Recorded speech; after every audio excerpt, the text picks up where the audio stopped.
আসসালামু আলাইকুম। দেশ ও প্রবাস থেকে যারা আমার এই ভিডিওটি দেখছেন তাদেরকে অসংখ্য ধন্যবাদ।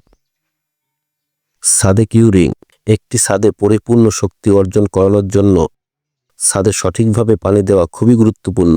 মানে হচ্ছে আপনি একটি ছাদে সবচেয়ে ভালো মানের রড দিলেন, সবচেয়ে ভালো মানের সিমেন্ট দিলেন, তারপর খোয়া বালিও সবচেয়ে ভালো মানের দিলেন, কিন্তু আপনি যদি আপনার ছাদে ঠিকমতো কিউরিং না করেন তাহলে আপনার ছাদটি পরিপূর্ণ শক্তি অর্জন করতে পারবে না, মানে পরিপূর্ণ মজবুত হবে না।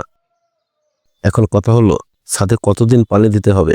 একটা ছাদ ঢালাইয়ের 24 ঘন্টা পর থেকে আপনাকে 21 থেকে 28 দিন অবশ্যই কিউরিং করতে হবে। ছাদ ঢালাইয়ের পরে এভাবে চারপাশে ইট গেঁথেও বাদ দিতে পারেন, আবার আপনি চারপাশে এভাবে বালি দিয়েও বাদ দিতে পারেন। বালি দিয়ে বা ইট দিয়ে বাদ দিয়ে পুকুরের মতো বানিয়ে আপনাকে 21 থেকে 28 দিন অবশ্যই কিউরিং করতে হবে। তাহলে এর মাঝামাঝি সময় হচ্ছে 25 থেকে 26 দিন আপনি কিউরিং করবেন। এভাবে চারপাশে বাদ দিয়ে পুকুর বানিয়ে কিউরিং করলে কিউরিংটা ভালো হয়। এখন কথা হচ্ছে যদি গরমকালে ছাদ ঢালাই করা হয় তাহলে দেখা যায় ছাদ ঢালাইয়ের পরপরই ছাদ শুকিয়ে যায়। সেক্ষেত্রে আপনি 24 ঘন্টা পরেই পানি দেবেন, বিষয়টা এরকম না। সেক্ষেত্রে ছাদ ঢালাইয়ের পরেই পলিথিন দিয়ে বা ত্রিপল দিয়ে ছাদটাকে ভালোভাবে ঢেকে দিবেন। আর যদি তাপমাত্রা বেশি থাকে তাহলে 10-12 ঘন্টা পরে পলিথিন উঠিয়ে হালকা পানির স্প্রে করবেন।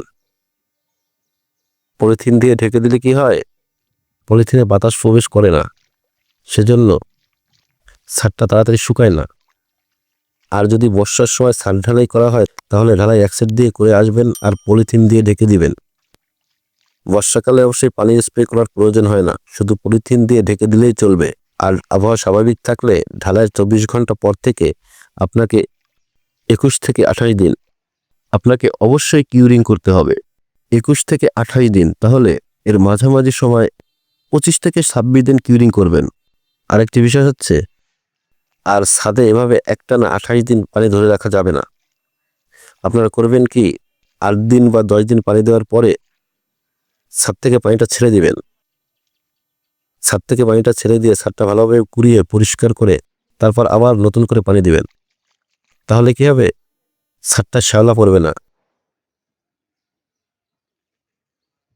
নাহলে টানা মেলা দিন পানি থাকলে ছাদে শ্যাওলা পড়ে যায়। এভাবে করে পানি পরিবর্তন করে কিউরিং করবেন। আপনি যদি বাড়ি নির্মাণ সম্পর্কিত এরকম খুঁটিনাটি সকল বিষয় জানতে আগ্রহী হন তাহলে আমার চ্যানেলটিতে একটি লাইক দিবেন আর সাথে সাবস্ক্রাইবটি করে দেবেন আর পাশের বেল বাটনটি অন করে দেবেন। তাহলে পরবর্তী ভিডিওটি সবার আগে আপনি দেখতে পারবেন। ধন্যবাদ। আসসালামু আলাইকুম।